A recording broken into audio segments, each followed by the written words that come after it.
যাচ্ছে। এই প্রশ্নে বাংলাদেশের মানুষ, এই প্রশ্নে ঢাকাবাসী, এই প্রশ্নে শাহবাগ থানার মানুষ কখনোই আপোষ করবে না। আমরা বলতে চাই, বাংলাদেশের শিক্ষার্থীরা জেনে গেছে যে যত বড় শক্তিশালী শয়তান হোক না কেন, তাকে নামানো যায়, তাকে তাকে মোকাবেলা করা যায়। আমরা জানি এই ধরনের চেষ্টা শেখ হাসিনা করত, যে আমরা সব দাবি মানতে রাজি, কিন্তু শেখ হাসিনাকে গদি থেকে সরানো যাবে না। আমরা দেখেছি শেখ হাসিনার আমলে যত খারাপ প্রশাসকই হোক না কেন, তাদেরকে টিকিয়ে রাখার চেষ্টা করত, কিন্তু আমরা এখন আবার সেই ধরনের অপচেষ্টা দেখতে পাচ্ছি। এক একজন দলীয় ভিসি গুন্ডারা ছাত্রদের উপরে নির্যাতন করে এবং তাদের দাবি দেওয়া মেনে না নিয়ে রাস্তায় তারা আসে। আমরা স্পষ্ট বলতে চাই, শিক্ষার্থীদের যৌক্তিক দাবির সাথে যারা আপোষ করবে, শিক্ষার্থীদের যৌক্তিক দাবি নিয়ে যারা তালবাহানা করবে, তাদের সাথে এই বাংলার ছাত্র সমাজ কখনোই আপোষ করবে না। আমরা আজকে যে এই মুহূর্তে দাঁড়িয়েছি, আপনারা জানেন একটি দলের শীর্ষ নেতা আজকে বলেছে এই জুলাই কিংবা এই অন্তর্বর্তী সরকারের বৈধতা কি, আইনি বৈধতা কি, তারা প্রশ্ন তুলেছেন। সেই আন্দোলনের মধ্য দিয়ে, সেই রক্তের মধ্য দিয়ে, সেই আইনের বৈধতা দিয়ে, যেই আইনের মধ্য দিয়ে আপনারা জেল থেকে বেরিয়েছিলেন, সেই আইনের বৈধতার মধ্য দিয়ে আপনার নেতার শত শত মামলা প্রত্যাহার হয়েছে। আমরা বলতে চাই, সেই আইনের মধ্য দিয়ে, সেই আইনের বৈধতার মধ্য দিয়ে আপনারা রাস্তাঘাটে চাঁদাবাজি করতে পারছেন, আপনারা ব্যবসা বাণিজ্য করতে পারছেন, সেই আইনকে আপনারা কখনোই বৃদ্ধাঙ্গুলি দেখাতে যাবেন না। আমরা মনে করি বর্তমান বাংলাদেশের 24 পরবর্তী বাংলাদেশের একমাত্র বৈধতা হচ্ছে ছাত্র জনতার রক্ত, এবং আগামীর বাংলাদেশে রাজনীতি করতে চাইলে, শিক্ষা প্রশাসক হইতে চাইলে, আগামীর বাংলাদেশে সরকারে থাকতে চাইলে, বর্তমান অন্তর্বর্তী সরকারকেও তাদের চেয়ার থেকে রাখতে চাইলে তাদের একমাত্র বৈধতা মূল্যায়ন রক্তকে, এবং সেখানে আওয়ামী লীগের সাথে কোন প্রকার আপোষ কিংবা আওয়ামী লীগকে কোন রকম পুনর্বাসন আমরা এই বাংলাদেশে করতে দিব না। আমরা মনে করি আমাদের প্রত্যেকটা যৌক্তিক দাবি এবং যেই বাংলাদেশের যেই সংবিধানের মধ্য দিয়ে একটি স্বৈরতান্ত্রিক সরকার গড়ে ওঠে, আমরা আবার আগামীর বাংলাদেশে একজন স্বৈরশাসককে কোনোভাবেই আমন্ত্রণ জানাবো না। আমরা বলতে চাই, এই ছাত্র জনতা আমাদের সাথে আছে এবং বাংলাদেশের প্রশ্নে, শিক্ষার অধিকারের প্রশ্নে সবসময় আমাদের সাথে আপনারা থাকবেন। সবাইকেই বলে ধন্যবাদ জানাচ্ছি, অসংখ্য ধন্যবাদ। ধন্যবাদ জানাচ্ছি ফজল আহমেদ শান্তকে। সম্মানিত উপস্থিতি, জুলাই বিপ্লবের আকাঙ্ক্ষার সম্মানিত সৈনিক বৃন্দ, এই পর্যায়ে আমাদের সামনে বক্তব্য নিয়ে আসার জন্য অনুরোধ করছে জাতীয় নাগরিক পার্টির কেন্দ্রীয় সংগঠক, ঢাকা কেন্দ্রীয় সংগঠক দক্ষিণের একান্ত প্রিয় জনাব রাকিব হোসেনকে। বক্তব্য নিয়ে আসছেন জনাব রাকিব হোসেন। আসসালামু আলাইকুম। সম্মানিত অতিথি, আওয়ামী লীগ কোন রাজনৈতিক দল ছিল না, তারা ছিল ভারতীয় রয়ের প্রেসক্রিপশনে চলা একটি সন্ত্রাসী সংগঠন। যেই সংগঠন থেকে জঙ্গি তৈরির মাধ্যমে সারা বাংলাদেশ সাপ্লাই করা হতো এবং বিভিন্ন মসজিদ মাদ্রাসা থেকে শুরু করে প্রত্যেকটি জায়গায় তারা নির্মমতা চালাতো। বাংলাদেশ সাধারণ ছাত্র জনতা থেকে শুরু করে প্রতিটি মানুষের উপরে আওয়ামী লীগ গত 16 বছরে যেই পরিমাণ নির্যাতন, হত্যাকাণ্ড চালিয়েছে তা বাংলাদেশের নজিরবিহীন। আমরা চাই না 24 পরবর্তী বাংলাদেশে সেইখানে কোনো খুনি ফ্যাসিস্ট হাসিনার কোন নিশানা এবং আওয়ামী লীগ থাকুক। বাংলাদেশে আওয়ামী লীগ নিষিদ্ধ হতে হবে এবং দিল্লির প্রেসক্রিপশনে চলা এই ধরনের কোন দল আমরা সাধারণ ছাত্র জনতা মেনে নিব না। জাতীয় নাগরিক পার্টির পক্ষ থেকে আমি স্পষ্টভাবে বলতে চাই, বাংলাদেশ আওয়ামী লীগকে নিষিদ্ধ করতে হবে, তাদের খুনের বিচার করতে হবে এবং বাংলাদেশে ঘটে যাওয়া প্রতিটি হত্যাকাণ্ডের বিচার আওয়ামী লীগের নিকট থেকে নিতে হবে। জাতীয় নাগরিক পার্টি সবসময় অন্যায় এবং নিপীড়িত মানুষের কথা বলবে এবং বাংলাদেশ আওয়ামী লীগের বিপক্ষে সবসময় থাকবে। ইনকালাব জিন্দাবাদ। আসসালামু আলাইকুম। ধন্যবাদ জানাচ্ছি জনাব রাকিব হোসেনকে। প্রিয় উপস্থিতি, এই পর্যায়ে আমাদের সামনে বক্তব্য নিয়ে আসার জন্য অনুরোধ করছি জাতীয় নাগরিক পার্টির কেন্দ্রীয় যুগ্ম সদস্য সচিব, আমাদের সরকারের একান্ত প্রিয় জনাব আব্দুল শিশির। বক্তব্য নিয়ে আসছেন কেন্দ্রীয় সদস্য সচিব জনাব আব্দুল শিশির। আসসালামু আলাইকুম রহমতুল্লাহ। সংগ্রামী সাথী বন্ধুগণ, আমরা একদম স্পষ্ট করে বারবার বলছি, বাংলাদেশে যে আওয়ামী লীগ, এটি কোন বাংলাদেশের দল নয়, এটি হচ্ছে ভারতের প্রেসক্রিপশন লীগ, এটি হচ্ছে ভারতের RSS লীগ। এটি হচ্ছে নরেন্দ্র মোদী লীগ। এই আওয়ামী লীগ দেশকে অস্থিতিশীল করার জন্য এখন নিজেরা নাম ধারণ করেছে কলকাতা লীগ, আগরতলা লীগ এবং ত্রিপুরা লীগ। তারা কলকাতা থেকে, আগরতলা, ত্রিপুরা থেকে ভারতের প্রেসক্রিপশনে আবার বাংলাদেশে মাথাচাড়া দেওয়ার চেষ্টা করছে। আমরা বলেছি এই আওয়ামী লীগ শিশু হত্যাকারী দল, এই আওয়ামী লীগ গণহত্যাকারী দল।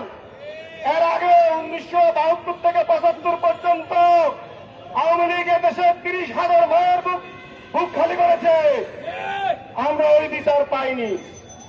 আমরা স্পষ্ট করে বলতে চাই, 24শে জুলাই আন্দোলনে যে গণহত্যা চালিয়েছে তারপর থেকে আওয়ামী লীগের ব্যাপারে আমরা আর কোন ছাড় দিব না।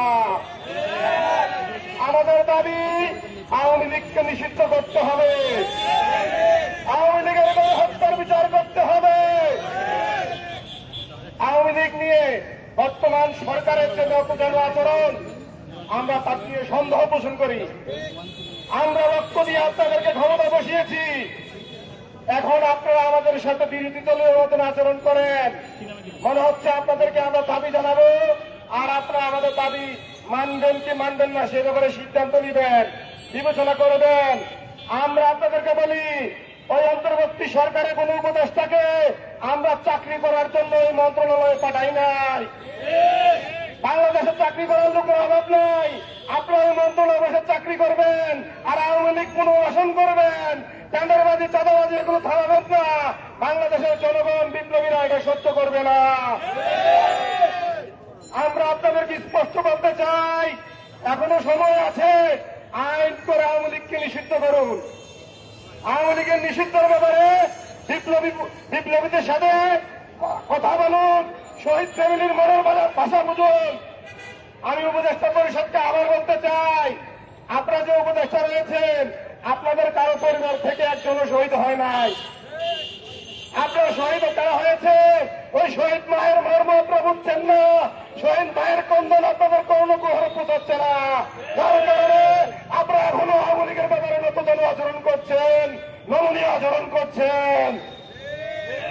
আমি আরেকটি বড় দলকে বলতে চাই, আপনারা আমাদের রাজনৈতিক বন্ধু হিসাবে আপনাদেরকে আমরা এখনো মূল্যায়ন করি, আপনাদেরকে বড় দল হিসেবে সম্মান করি, কিন্তু আওয়ামী লীগের ব্যাপারে আপনারা এখনো কুসুম বিরোধিতা করেন।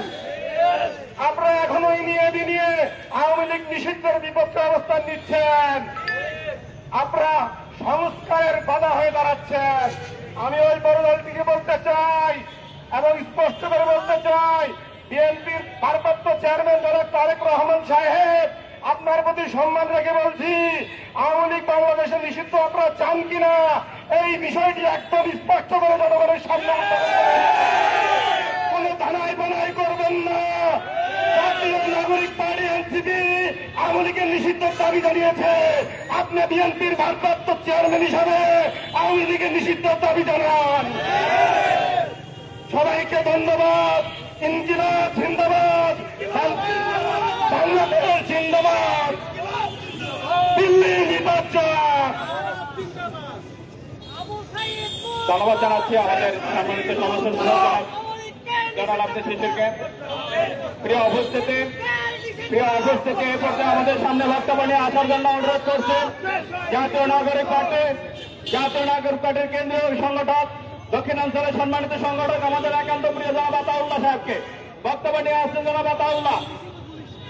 সংগ্রামী উপস্থিতি, এই বাংলার আপাময় নেতা, অভিসংবাদিত নেতা শেরে বাংলা একে ফজলুল হক বলেছিলেন, যখন কলকাতার দাদা বাবুরা আমার প্রশংসা করে তখন আপনারা বুঝে নেবেন এ দেশের বিরুদ্ধে ষড়যন্ত্র চলছে। সংগ্রামী উপস্থিতি, আমাদের তথাকথিত একটি প্রতিবেশী দেশ এখন তারা একটি নির্বাচন চাচ্ছে। তারা যখন নির্বাচন চাচ্ছে, এই সুযোগে গণহত্যাকারী দল তারা মুখে মাস্ক পরে কাপড় বেঁধে তারা সংগঠিত হওয়ার চেষ্টা করছে, তারা পুনরায় রাজনীতি করার চেষ্টা করছে। সংগ্রামী জনগণ, ভারত 2014 সালে নির্বাচন চেয়েছিল এদেশে একটি বিনা প্রতিদ্বন্দ্বিতার নির্বাচন উপহার দিয়েছে। ভারত এদেশে 2018 সালের একটি রাতের অন্ধকালে নির্বাচন দিয়েছে। এই ভারতের কথা মতো 2024 সালে একটি আমি তুমি দামি নির্বাচনে দেশের জনগণকে তারা দিয়েছে। আমরা বলতে চাই, ভারত যখন নির্বাচন চাবে, ভারতের কোন অধিকার নাই। এই বাংলাদেশের অধিকার, এই বাংলাদেশ সরকার গঠন কে করবে, ভারত থেকে ঠিক হবে না। আমরা স্পষ্ট বলে দিতে চাই, এটি একটি নতুন বাংলাদেশ। এদেশে কারা এমপি হবে, কারা মন্ত্রী হবে, এটি দিল্লির মস্তক তার ঠিক করে দিতে পারবে না। এদেশে কার নির্বাচন করবে, কখন নির্বাচন হবে, এটা এদেশের জনগণ ঠিক করবে। এদেশের জনগণ জুলাই অভ্যুত্থান সংগঠিত করেছে। আওয়ামী লীগকে বিচারিক প্রক্রিয়ায় নিষিদ্ধ করতে হবে এবং একটি সংস্কারের মাধ্যমে একটি নতুন বাংলাদেশ বিনির্মাণ করতে হবে এবং একটি গণপরিষদ নির্বাচনের আয়োজন করে একটি গ্রহণযোগ্য নির্বাচনের দিকে যেতে হবে। অন্যথায় আমরা দেখছি দেশে বিদেশি যেভাবে ষড়যন্ত্র করছে, এই ষড়যন্ত্রের সাথে বাংলাদেশের তথাকথিত নব্য বিশিষ্টা মদত দিচ্ছে এবং তারা নির্বাচন করে আওয়ামী লীগকে পুনর্বাসন করছে। আমরা স্পষ্টভাবে বলে দিতে চাই, জুলাই গণ অভ্যুত্থানের যুদ্ধের জীবিত থাকতে এই বাংলার মাটিতে কোনোদিন আওয়ামী লীগ আসবে না, রাজনীতি করবে না। ইনকিলাব, ইনকিলাব। ধন্যবাদ সকলকে। ধন্যবাদ জানাচ্ছি জনাব আতাউল্লাহ সাহেবকে। আমাদের সম্মানিত মিডিয়া ভাইদের উদ্দেশ্যে একটি কথা বলবো। আমরা আমাদের